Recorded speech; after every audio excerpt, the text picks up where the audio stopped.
नमस्कार। Quantum astrology में आप सभी का हार्दिक स्वागत है। मैं हूं astrologer and UPSC teacher Satyavrat Upadhyay. आज का जो टॉपिक है उसका नाम है best marriage timing with astro tips as per astrology, अर्थात ज्योतिष के अनुसार विवाह के लिए बेस्ट मैरिज टाइमिंग का चुनाव कैसे करें, अर्थात शुभ मुहूर्त। विवाह के संदर्भ में जो भी रिचुअल्स होते हैं, ठीक है, रिंग सेरेमनी, तिलक, बरक्षा, विवाह, इसका चुनाव हम कैसे करें और इसकी परफेक्ट टाइमिंग कौन सी है। तो आज का जो विषय वस्तु है उसका जो संदर्भ है, मैंने संदर्भ लिया है अग्नि पुराण से।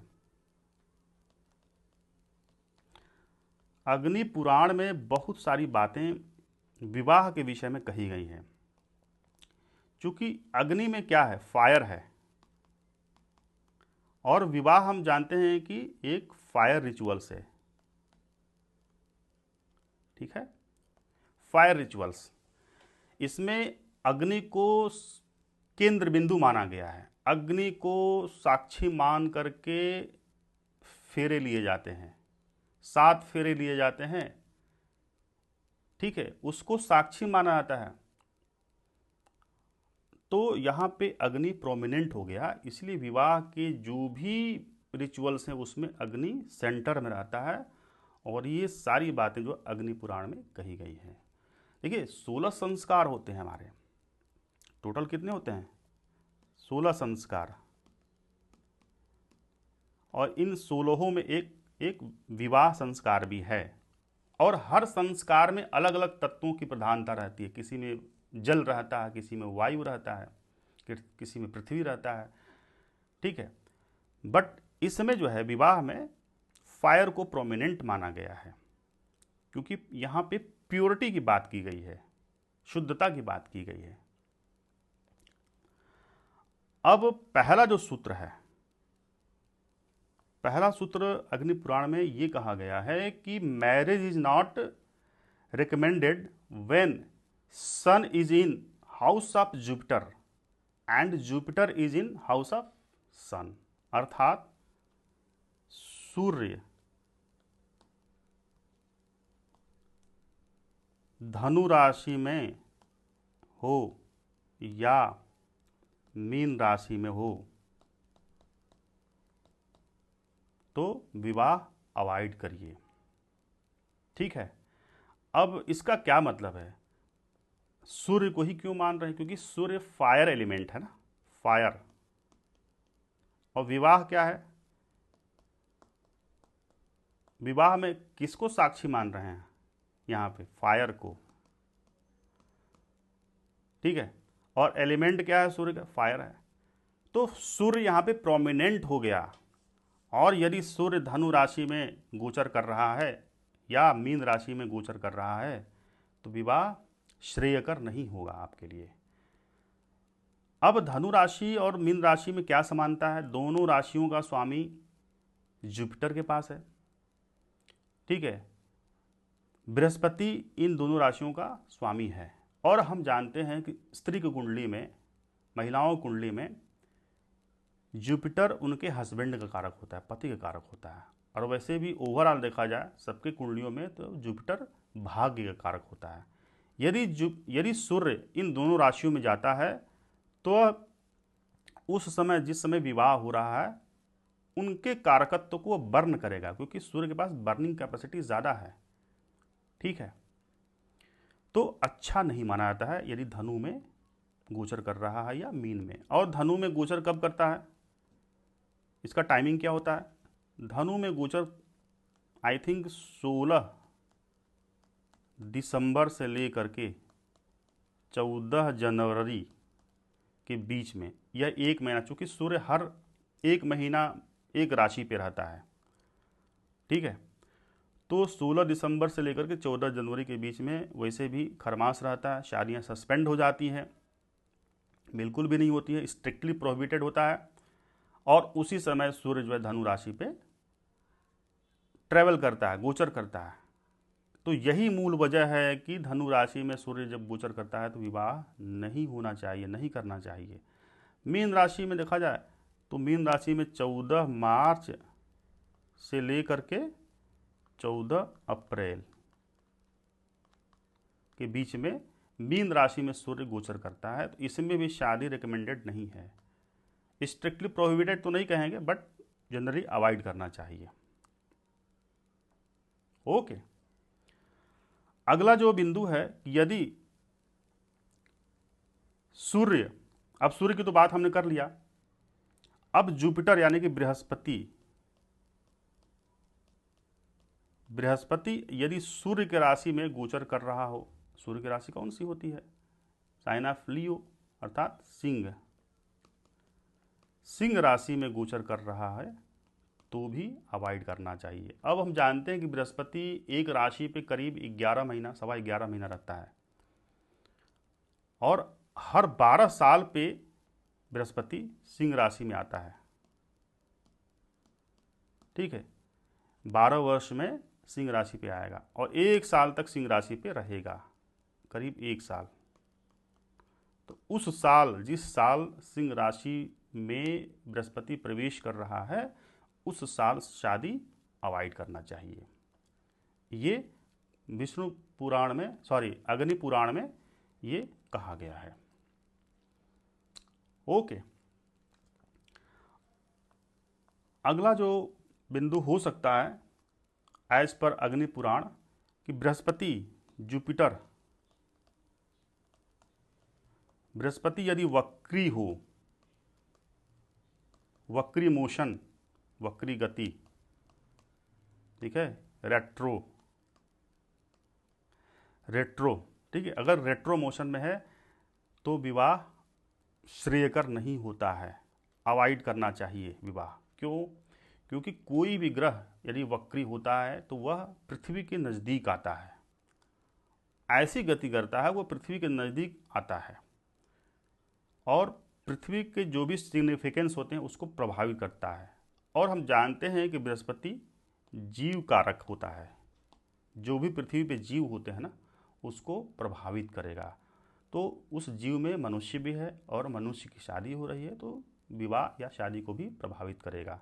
यदि उसी समय जुपिटर पे अगर कोई बैड एस्पेक्ट आ गया, मंगल का, मार्स का, सन का, या कहीं से कुछ भी, और शनि की दृष्टि पड़ गई, तो शादी तो बिल्कुल ही नहीं करना चाहिए उस समय जब वो रेट्रो हो रहा है।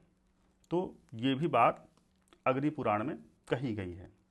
ठीक है, अब अगला बिंदु क्या हो सकता है? अग्नि पुराण के अनुसार यदि चैत्र और पौष महीना, इस महीने में शादी अवॉइड करना चाहिए। चैत्र जानते हैं कि नया साल होता है, हिंदी के हिसाब से नया साल होता है, और पौष जनवरी एंड फरवरी का जो महीना होता है, बीच का संधि का, इसमें दिन काफ़ी छोटा होता है और रातें बड़ी होती हैं। तो इस महीने में भी विवाह अवॉइड करना चाहिए, ऐसा अग्नि पुराण में कहा गया है। ठीक है, तो ये सारी बातें अग्नि पुराण की हैं। अगला जो है 5वां कि चतुर्मास में विवाह अवॉइड करना चाहिए, क्योंकि विष्णु भगवान उस समय सोए रहते हैं। अब क्यों नहीं करना चाहिए? क्योंकि देखिए, विष्णु भगवान जो गुरु का कारकत्व है ना, गुरु के पास क्या कारकत्व है? विजडम, ज्ञान। गुरु के पास वेल्थ है, गुरु के पास स्त्री के कुंडली में हस्बैंड है, गुरु भाग्य है, सब कुछ तो गुरु के पास है। तो अब गुरु की सारी जो नैसर्गिक गुण धर्म है वो विष्णु जी के पास है, और विष्णु जी ही यदि सोए हुए हैं, यानी कि आपका जुपिटर सोया हुआ है, बृहस्पति सोया हुआ है, तो उस समय विवाह स्ट्रिक्टली प्रोहिबिटेड है। चतुर्मास में वैसे भी विवाह नहीं होता है। जो समझदार लोग होते हैं नहीं करते, जिनके पास खूब पैसा रुपया वेल्थ होता है वो नहीं करते हैं, ऐसे तो बहुत लोग करते हैं। ठीक है, तो चतुर्मास में विवाह आप बिल्कुल अवॉइड करिए। सोने का टाइम रहता है विष्णु भगवान का। ठीक है, अब थोड़ा सा विष्णु पुराण से हट के अगर बात करें, अगर दिन का चयन करें कि भाई वार हिंदी के हिसाब से, तो मंगलवार, रविवार, ओके, और शनिवार, ये 3 जो है ना, इसमें विवाह अवॉइड करिए। ऐसा दिन मत रखिए कि यह तीनों पड़े। ठीक है, हाँ, विवाह के लिए सबसे बढ़िया आपका शुक्रवार, बुधवार, बृहस्पति भी अच्छा है, 3, बाकी इसमें अवॉइड करिए। ठीक है, अमावस्या, ठीक है, अमावस्या को अवॉइड करिए, बिल्कुल स्ट्रिक्टली प्रोहिबिटेड। अमावस्या के दिन विवाह नहीं करना चाहिए। ठीक है, तो ये अपार्ट फ्रॉम अग्नि पुराण हो गया, अग्नि पुराण वाली बात खत्म हो गई। अब हम बात करते हैं 8वां पॉइंट। अब जुपिटर की बात तो हो गई, अब बात करते हैं शुक्र की। शुक्र अस्त नहीं होना चाहिए, बहुत इंपॉर्टेंट। शुक्र अस्त हो तो विवाह अवॉइड करिए। देखिए, शुक्र रिलेशनशिप का कारक होता है, शुक्र दाम्पत्य का कारक होता है, शुक्र फाइनेंस का कारक होता है, शुक्र पुरुषों कुंडली में उसकी पत्नी का कारक होता है। ठीक है, स्पाउस का कारक होता है। ओवरऑल देखा जाए सबकी कुंडलियों में तो स्पाउस यानी जीवन साथी का कारक होता है। और शुक्र ही अगर सूर्य से अस्त हो जाए तो विवाह अवॉइड करना चाहिए। अस्त होने का तात्पर्य यह है कि किसी पर्टिकुलर एक राशि में शुक्र गोचर कर रहा है, उसी समय उसको सूर्य ने आके ढक लिया उसी राशि में, तो शुक्र की जो रश्मियाँ हैं, उसकी जो पावर है, एनर्जी है, वो हम जो भी जातक हैं उसके पास नहीं पहुंच पाती हैं।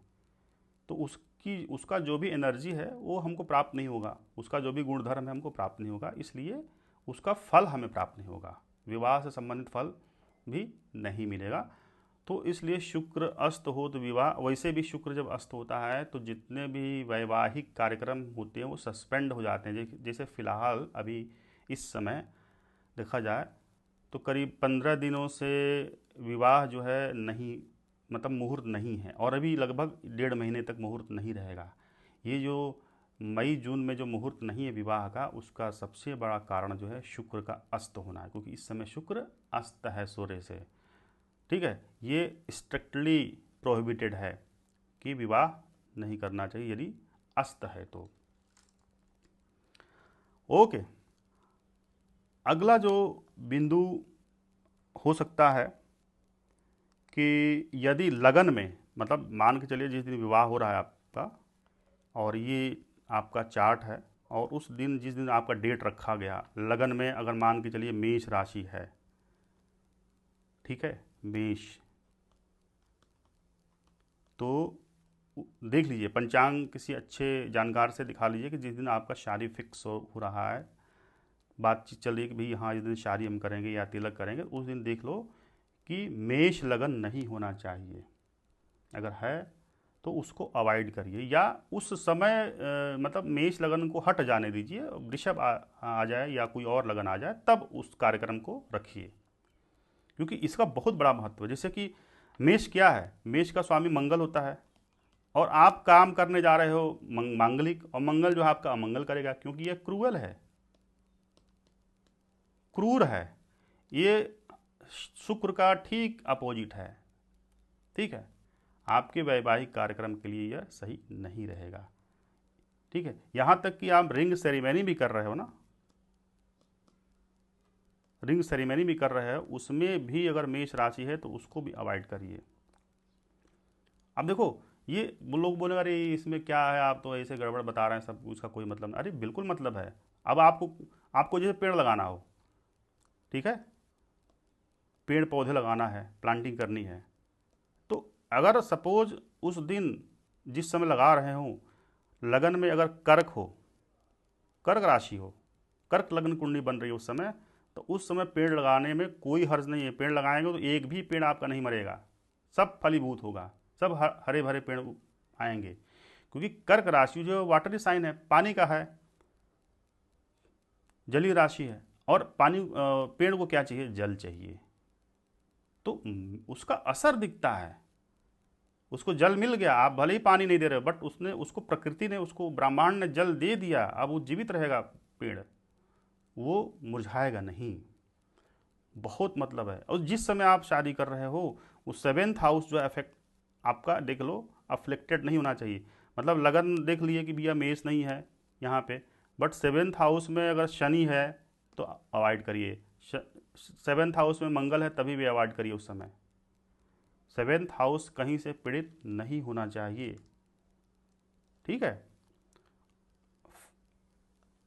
अगला जो है कि कुंडली में जहां भी चंद्रमा बैठा है, सपोज ये कुंडली है, मान के चलिए कि चंद्रमा यहाँ पे सेवेंथ हाउस में बैठा हुआ है, ठीक है, चंद्रमा। अब यहाँ से थर्ड हाउस, ये fifth house and seventh house में अगर कोई नक्षत्र है, नक्षत्र तो रहेगा ही, जाहिर सी बात है। थर्ड, फिफ्थ और सेवेंथ में जो भी नक्षत्र पड़ रहा है चंद्रमा से, उस नक्षत्र में विवाह नहीं करना चाहिए। फॉर एग्जाम्पल, चंद्रमा मान के चलिए कि मेष राशि में है यहाँ पे, तो यहाँ पे 2 हुआ, यहाँ पे 3 हो गया, तो 3 होने का मतलब यहाँ की पुनर्वसु आएगा। तो पुनर्वसु के दिन विवाह मत करिए, अवॉइड करिए, ठीक है। यहाँ 4 हुआ, यहाँ 5, तो यहाँ पे मघा में अवॉइड करिए। 6, 7, तो यहाँ पे आप स्वाति में अवॉइड करिए। इस तरीके से आप इसको एलिमिनेट कर सकते हैं, ठीक है। अब फाइनली एक पॉइंट और हम बता देते हैं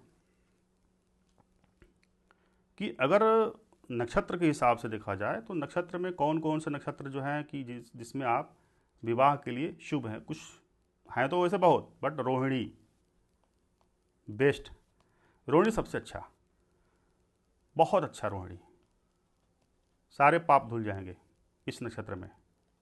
मृगशिरा बहुत बढ़िया, उत्तर फाल्गुनी बहुत बढ़िया, स्वाति,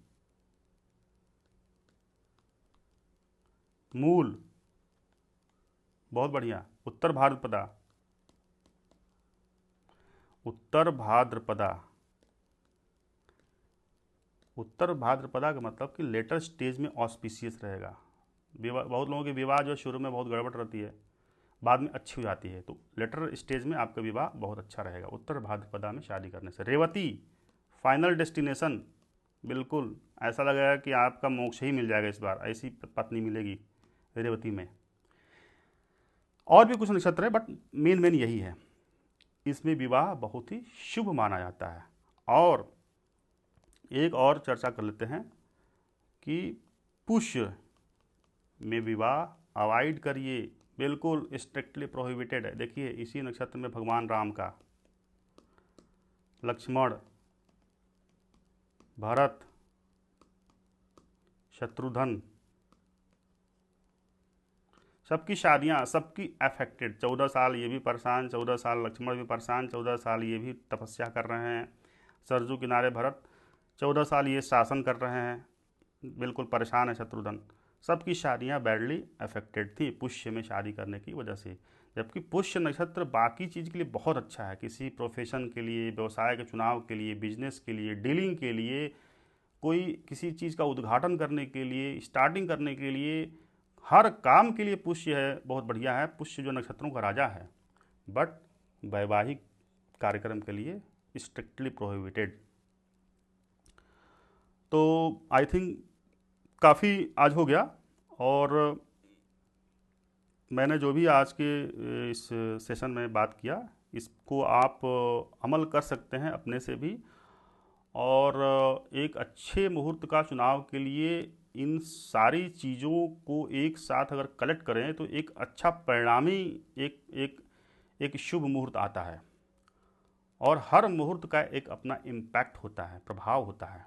जैसे पुनर्वसु नक्षत्र में आप बिगड़े हुए कार्य को अगर शुरू करते हैं तो आपका वो फल जो है बहुत अच्छा आएगा। या ऐसा कार्य जो कि अधूरा छूट गया था और अब पूरा करना चाह रहे हैं, तो पुनर्वसु नक्षत्र में उसको पूरा करिए, 100% रिजल्ट मिलेगा उसका। मैं कई लोगों पर आजमा के देखा हूँ। ठीक है, तो आज के लिए बस इतना ही। प्लीज़ मेरे चैनल को सब्सक्राइब करिए, लाइक करिए, शेयर। ठीक है।